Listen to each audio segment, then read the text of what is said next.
Welcome students, कैसे हैं आप सभी लोग। आशा करती हूँ कि आप सभी अच्छे होंगे। तो आज का टॉपिक हमारा होने वाला है light and reflection of the light, यानी कि प्रकाश और प्रकाश का परावर्तन क्या है। तो आज की वीडियो में हम यही जानेंगे कि प्रकाश क्या है और उसके परावर्तन क्या है, यानी कि उसके रिफ्लेक्शंस क्या हैं। ठीक है, उससे पहले आपको बता दें कि अगर आप मेरे चैनल पर नए हो तो चैनल को सब्सक्राइब कर लीजिए, क्योंकि हमारे इस चैनल पर आपको सीटेड साइंस पेपर 2 की टॉपिक वाइज सारी क्लासेस कराई जा रही हैं, जिसमें से हमने 6 टॉपिक जो हैं डिस्कस कर लिए हैं एंड ये हमारा टॉपिक 7 है। तो जिन्होंने भी वो वीडियोस ना देखे हों तो जाके वो वीडियोस देख लें।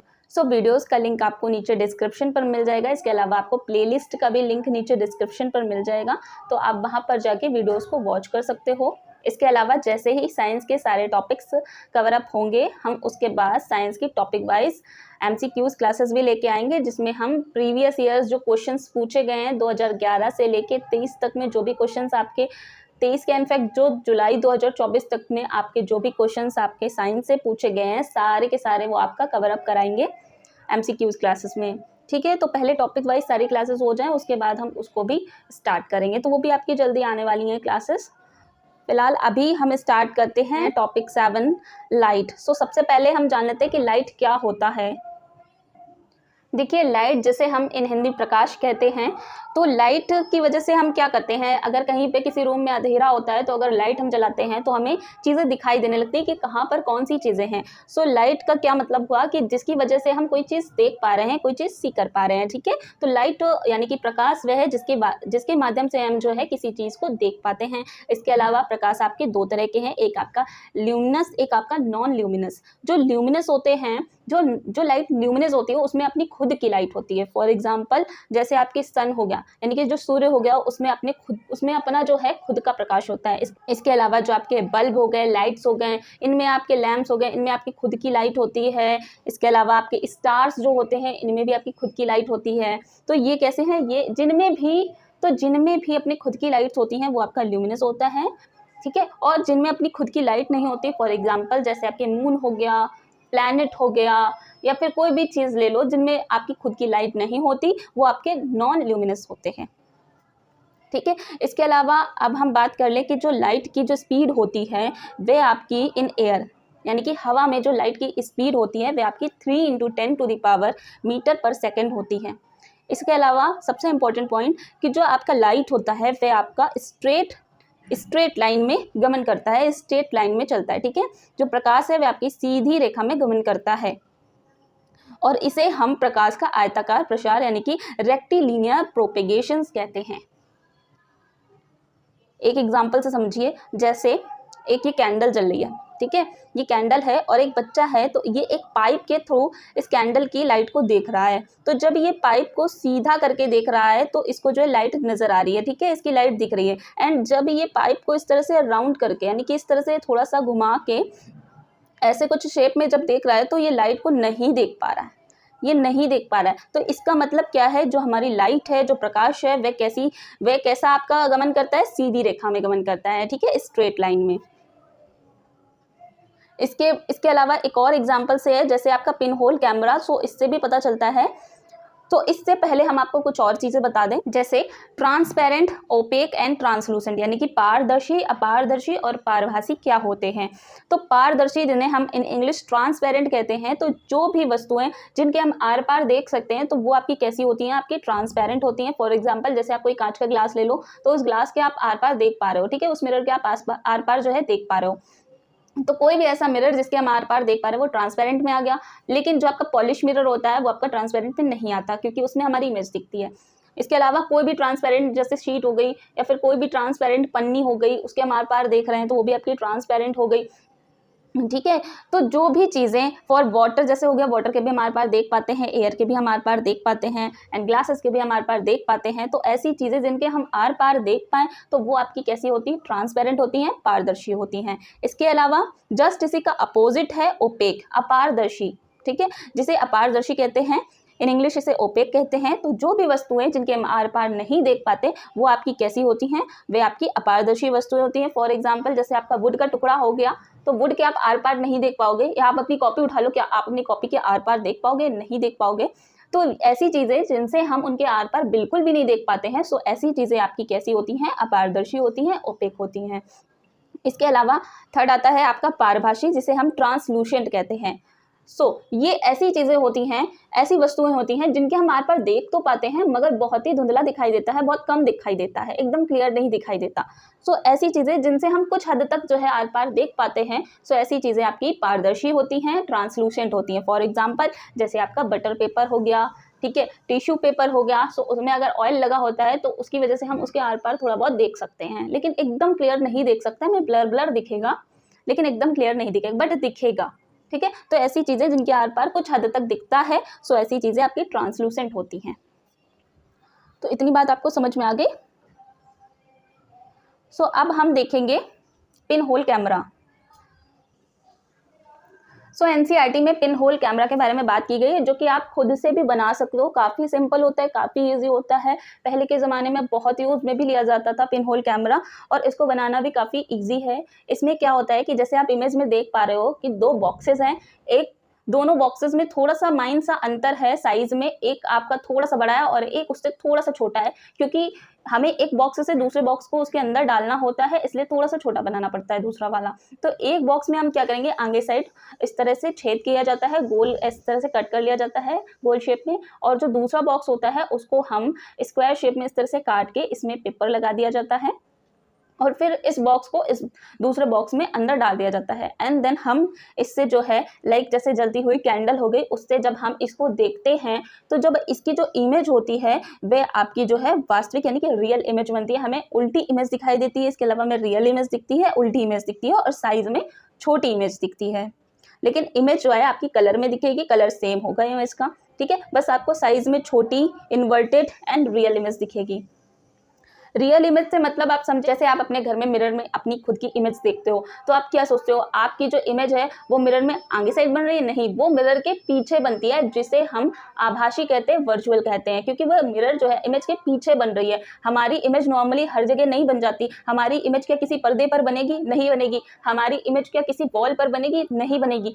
तो हमारी इमेज कहाँ बनती है? मिरर में बनती है, लेकिन मिरर के पीछे साइड बनती है। वो कैसी हो गई? वो वर्चुअल हो गई। लेकिन जो रियल इमेज होती है उसको हम कहीं पे भी किसी पर्दे पर बना सकते हैं, या फिर किसी भी सरफेस पे बना सकते हैं, किसी दीवार पे बना सकते हैं।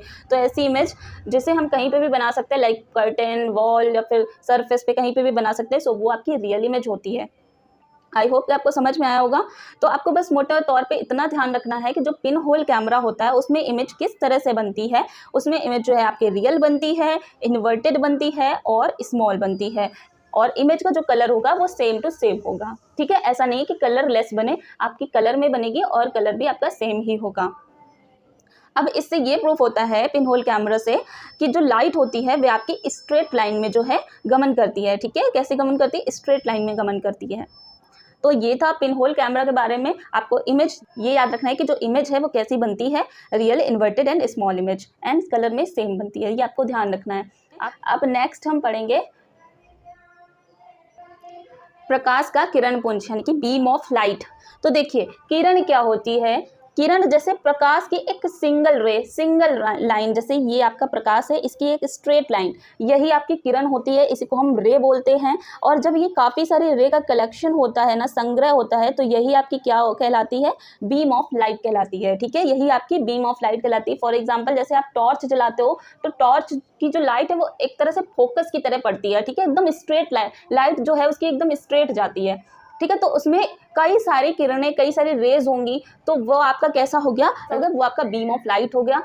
या फिर एग्जांपल में जैसे आपका ट्रेन इंजन हो गया, उसकी भी लाइट एकदम स्ट्रेट जाती है, तो उसमें भी आपकी क्या होती है? रेज होती है, लाइट की रेज होती हैं, उनको हम बीम ऑफ लाइट कहते हैं।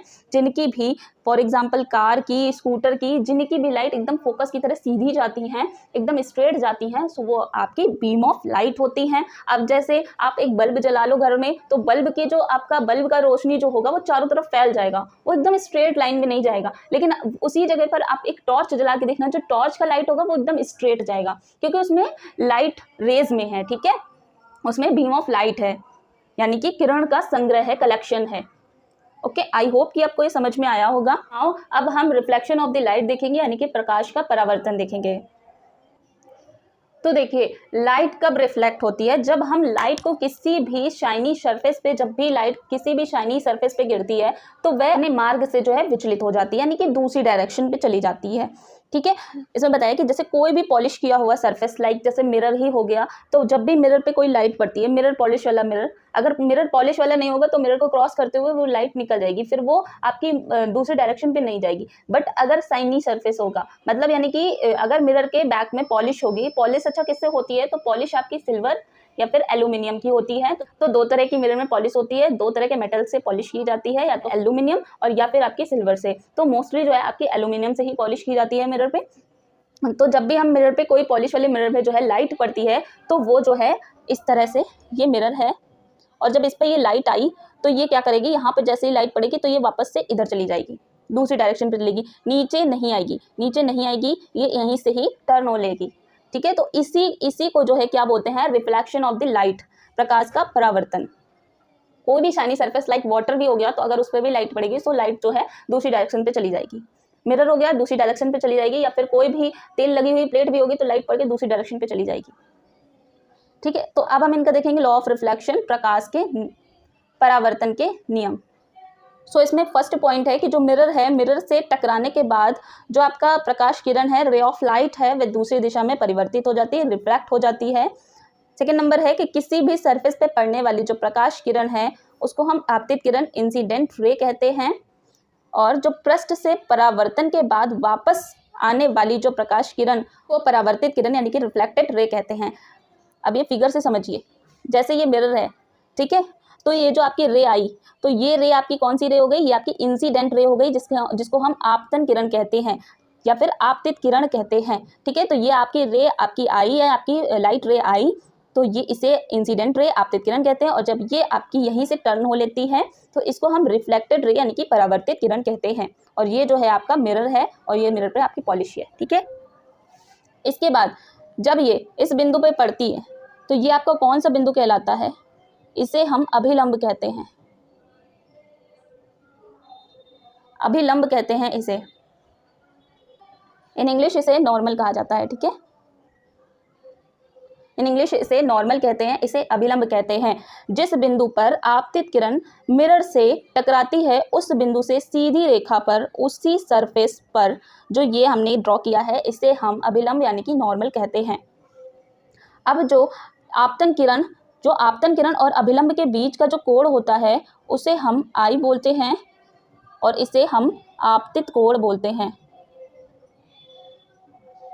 यानी कि incident angle. Okay, incident angle, इसे हम आई से डिनोट करेंगे और इसे इंसिडेंट एंगल बोलते हैं।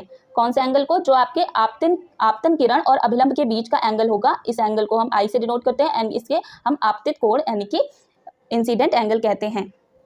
और जो एंगल आपका रिफ्लेक्टेड रे एंड अभिलंब के बीच का होगा उसे हम आर से डिनोट करते हैं, स्मॉल आर से, और इसे हम रिफ्लेक्टेड एंगल कहते हैं। ठीक है, इसे हम रिफ्लेक्टेड एंगल कहते हैं। आई होप कि आपको इतना समझ में आया होगा। इस रे को इंसिडेंट रे, आपतित किरण, इस रे को हम परावर्तित किरण, रिफ्लेक्टेड रे, इसके बीच ये जो जहाँ से टकराई इसी को जो है हम नॉर्मल यानी कि अभिलंब कहते हैं। आपतन किरण और अभिलंब के बीच के कोण को हम आई से डिनोट करते हैं, जिसे हम आपतित कोण कहते हैं यानी कि इंसिडेंट एंगल कहते हैं। और जो रिफ्लेक्टेड किरण और अभिलंब के बीच का जो एंगल होता है इसे हम आर से डिनोट करते हैं, जिसे हम रिफ्लेक्टेड एंगल यानी कि परावर्तित कोण कहते हैं। आई होप कि आपको इतना सब समझ में आ गया होगा। सो अब इनके दो लॉ हैं। ठीक है, पहला लॉ ये है कि जो आपका आपतित कोण होगा यानी कि इंसिडेंट एंगल होगा वह आपका रिफ्लेक्टेड एंगल के बराबर होता है। ठीक है, तो फर्स्ट लॉ में फर्स्ट नियम, पहला नियम यह है कि जो आपका आई होगा इक्वल्स टू आर होगा, आई बराबर आर, फर्स्ट लॉ का। सेकंड नियम होगा, सेकंड लॉ होगा, उसमें क्या होगा कि जो आपकी आपतित किरण है और जो आपका अभिलंब बिंदु है और जो आपका अभिलंब है और परावर्तित किरण है, ये सभी एक ही सरफेस पे होंगे, एक ही पृष्ठ पे होंगे। ठीक है, एक ही तल पर होंगे ये सभी, आपतित किरण, अभिलंब, परावर्तित किरण और आपका ये आपतन जो बिंदु है इसे हम आपतन बिंदु कहते हैं।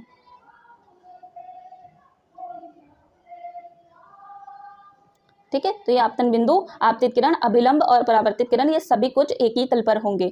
तो फर्स्ट क्या हो गया, फर्स्ट लॉ है हमारा कि I is equal to R, यानी कि जो आपतित कोण है वो अभिलंब के बराबर होगा। और सेकंड लॉ हमारा क्या है कि जो आपतन किरण है, परावर्तित किरण है, अभिलंब है, आपतन बिंदु है, वो सभी एक ही तल पर होंगे। आई होप कि आपको इतना समझ में आ गया होगा। सो ये जो है दोनों लॉज हैं और इनको आप लोग अपने नोट्स में नोट डाउन कर लीजिएगा, इनका स्क्रीनशॉट ले लीजिए। चलिए, तो अब हम देखते हैं रेगुलर रिफ्लेक्शन, यानी कि जो नियमित परावर्तन होता है वह क्या होता है, तो ये हम देख लेते हैं। देखिए, जो आपका रेगुलर रिफ्लेक्शन होता है, नियमित परावर्तन होता है, वह आपका फ्लैट सरफेस पे होता है, यानी कि जो इनका जो समतल होना चाहिए वो जो इनका जो सरफेस होना चाहिए वो एकदम फ्लैट होना चाहिए, समतल होना चाहिए, समान तल पे ही होता है। ठीक है, इसमें जैसे ये रेज आई, ये चली गई, ये रे आई, लाइट की रे आई और इस तरह से चली गई, ये लाइट की रे आई और इस तरह से चली गई। ठीक है, तो रे जो है इस तरह से आ रही है और इस तरह से जो है चली जा रही है। ठीक है, तो यह पहली चीज तो साइनी सरफेस पे होता है और इसका सरफेस आपका फ्लैट होना चाहिए। दूसरा कि जो आपकी रेज इस तरह से आ रही है, तो ये रेज जो है आपस में सारी कैसी हैं, पैरेलल है, यानी कि समांतर हैं। ठीक है, इसके अलावा जो आपकी रेज हैं वो सभी क्या हैं, एक ही दिशा से आ रही हैं और एक ही दिशा में जा रही हैं, सभी इस तरह से जा रही हैं। ठीक है, तो एक दिशा में सब जा रही हैं, तो आपका ये क्या है, रेगुलर रिफ्लेक्शन है। इसके अलावा जो आपका डिफ्यूज रिफ्लेक्शन होता है, यानी कि जो विसरित परावर्तन होता है, वे आपका जो है रफ सरफेस होता है, यानी कि जो खुरदुरा सरफेस, इस तरह से कुछ इस तरह से अगर आपका सरफेस होगा और इस पे अगर लाइट रे आएगी तो कोई रे इस तरह से आके इस तरह चली जाएगी, कोई रे इस तरह से आके जो है इस तरह चली जाएगी, कोई रे आपकी इस तरह से आएगी और इस तरह चली जाएगी, कोई आपकी इस तरह से रे पड़ेगी और जो है इधर चली जाएगी। तो इस तरह से सब इधर उधर चली जाती है। जब भी जो आपका रफ सरफेस पे जब आपकी रेज जो है, लाइट रे जब पड़ती हैं तो वो इधर उधर चली जाती हैं। ठीक है, ये ऐसा नहीं जैसे इसमें हो रहा था कि जो इस तरह से पड़ी और इस तरह से सब चली गई, एक ही डायरेक्शन पे सब जा रही थी, आपस में सब पैरेलल थी। लेकिन डिफ्यूज में ऐसा नहीं होगा, डिफ्यूज में आपस में कोई पैरेलल नहीं होती, आप देख रहे हो कोई समांतर नहीं आपस में, और सब इधर उधर जा रही है, कोई इधर जा रही है, कोई इधर जा रही है, कोई इधर जा रही है। ठीक है, तो ये आपका खुरदुरी सतह पर होता है। जो परावर्तित किरणें होती है समांतर नहीं होती, यानी कि आपस में पैरेलल नहीं होती। इसके अलावा जो परावर्तित किरणें होती हैं वे अलग अलग दिशाओं में बिखर जाती हैं, जैसा कि अभी मैंने आपको बताया था, कोई इधर तो कोई इधर चली जाती है, इस तरह से। तो आई होप कि आप समझ गए होंगे कि आपका नियमित परावर्तन और विसरित परावर्तन क्या होता है, इनमें क्या डिफरेंसेस हैं। ठीक है, अब हम देखेंगे परावर्तन प्रकाश का जो आपका रिफ्लेक्शन होता है उसका री रिफ्लेक्शन है कि पुनः परावर्तित कैसे होता है वो, यानी कि एक बार वो रिफ्लेक्ट हो गया, एक बार वो परावर्तित हो गया, फिर वो दोबारा से परावर्तित कैसे। तो जब भी कोई जो मिरर होते हैं वो एक दूसरे से किसी कोण पर रखे होते हैं तब जो है ऐसी इमेज बनाई जा सकती है। जैसे कोई बच्चा है, मान लो एक यहाँ पर बच्चा खड़ा हुआ है और इसके हाथ पे जो है मिरर है, इसके पास मिरर है और एक ये मिरर है, एक ये मिरर है, एक ये मिरर है। ठीक है, तो इस तरह से मिरर है, तो इसके पास भी एक मिरर है। तो क्या होगा, जब इस मिरर पे कोई लाइट आएगी तो वो जो है इस मिरर से टकराएगी, इस मिरर से फिर इस मिरर पे टकराएगी, इस मिरर से फिर इस मिरर पे टकराएगी, फिर इस मिरर पे टकराएगी, तो नंबर ऑफ इमेज भी ज़्यादा बन जाएंगी। ठीक है, और ये बार बार क्या हो रहा है, रिफ्लेक्ट हो रही है, लाइट क्या हो रही है, बार बार रिफ्लेक्ट हो रही है, यानी कि बार बार परावर्तित हो रही है। इधर पड़ी, इधर से फिर इधर पड़ी, फिर इधर से इधर पड़ी, फिर इधर से इधर पड़ी, और जब इधर पड़ेगी तो इधर इधर भी चली जाएगी। ठीक है, तो यही आपका क्या होता है, यही आपका प्रकाश का जो है परावर्तन का पुनः परावर्तन होता है। ठीक है, अब ये जो देखिए जो प्रकाश का पुनः परावर्तन होता है ना, इसका यूज कहाँ होता है, इसका यूज आप इमेज में जैसे देख पा रहे हो, ये आपकी कैलाइडोस्कोप की इमेज है और इस इमेज में जो आप आकृति देख रहे हो, फिगर देख रहे हो, ये आपका इसी तरह से बना है, पुनः परावर्तन से ही बना है। ठीक है, तो इसका यूज जो है आपका कैलाइडोस्कोप में होता है, किसका, पुनः परावर्तन का। ठीक है, इसमें क्या होता है, अलग अलग वैरायटी के जो है आकर्षक यानी कि अट्रैक्टिव पैटर्न बनाने के लिए जो है इसका यूज़ किया जाता है। इसमें आपको एक पॉइंट याद रखना है कि इसमें क्या एक खासियत होती है कि इसका जो आपका पैटर्न बनता है, जो कैलाइडोस्कोप में एक बार कोई अगर पैटर्न बन जाता है तो वापस से वो पैटर्न रिपीट नहीं होता है, कुछ हटके कुछ अलग कुछ बनता है। ठीक है, तो ये आपको याद रखना है कि जब भी हम कैलाइडोस्कोप देखते हैं तो आप उसमें गौर से देखना कि कोई भी पैटर्न आपको रिपीटेड नहीं मिलेगा, जो भी पैटर्न मिलेगा थोड़ा सा डिफरेंट ही मिलेगा।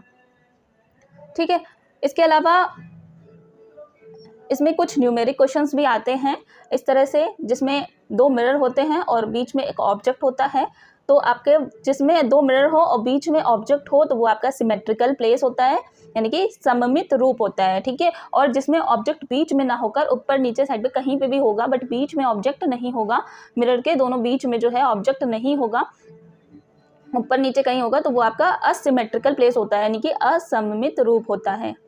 ठीक है, तो जिसमें भी ऑब्जेक्ट आपका बीच में होगा वो आपका सिमेट्रिकल प्लेस हो गया, सममित रूप होगा, और जिसमें ऑब्जेक्ट बीच में ना होकर कहीं पे भी होगा ऊपर नीचे तो वह आपका असममित रूप होगा, असिमेट्रिकल प्लेस होगा। ठीक है, अब इनमें क्वेश्चन कैसे बनते हैं कि जो नंबर ऑफ इमेज है वो कितनी बनी।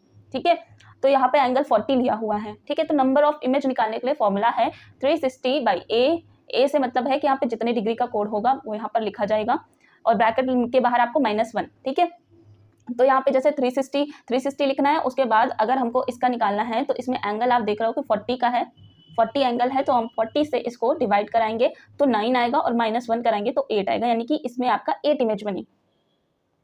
ठीक है, इसमें 8 इमेज बनी।